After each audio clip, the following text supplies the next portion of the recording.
मित्रांनो, मी बऱ्याच वेळा मायक्रोबायोम किंवा गट फ्लोरा म्हणजे आपल्या शरीरात तोंडापासून आतड्यापर्यंत सगळीकडे असलेल्या जीवाणूंबद्दल बोलतो.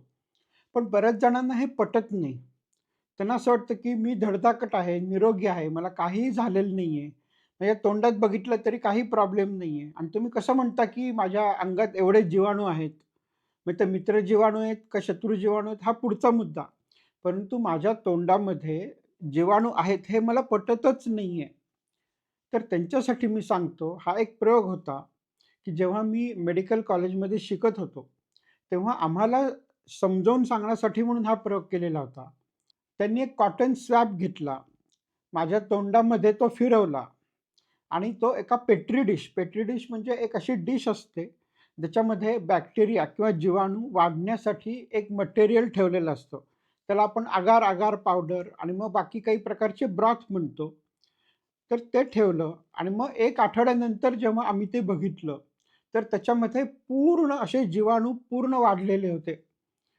तर तेव्हा आम्हाला लक्षात आलं, की तो जो स्वॅब माझ्या तोंडामधून त्यांनी घेतलेला होता आणि तो त्या अगार-अगार ब्रॉथवरती जो टाकला, तर त्याच्यामधनं हे जीवाणू नंतर वाढत, वाढत, वाढत त्यांच्या कॉलनीज बनल्या. म्हणजे जरी आपल्याला पटत नसलं किंवा आपल्याला समजत नसलं, तरीसुद्धा आपल्या तोंडामध्ये, आपल्या आतड्यामध्ये खूप प्रकारचे जीवाणू राहत असतात. त्यातले 99% हे आपले मित्र जीवाणू असतात, ज्यांचा आपल्याला फायदा होतो आणि त्यांच्यासाठी मग आपल्याला फायबर खाणे, फळं खाणे, भाज्या खाणे ह्या गोष्टी आवश्यक ठरतात.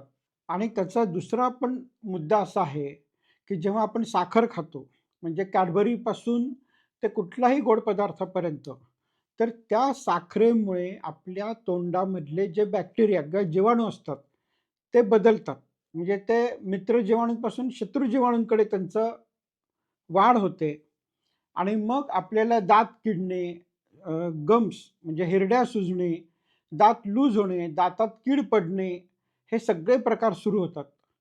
त्याच्यामुळे जर तुम्हाला तुमचं दाताचं आरोग्यापासून सगळ्या पूर्ण शरीराचं आरोग्य चांगलं राखायचं असेल, तर गोड बंद करणे आणि फळभाज्या खाणे ही साधी सोपी गोष्ट आहे, जी आपण करणं आवश्यक आहे.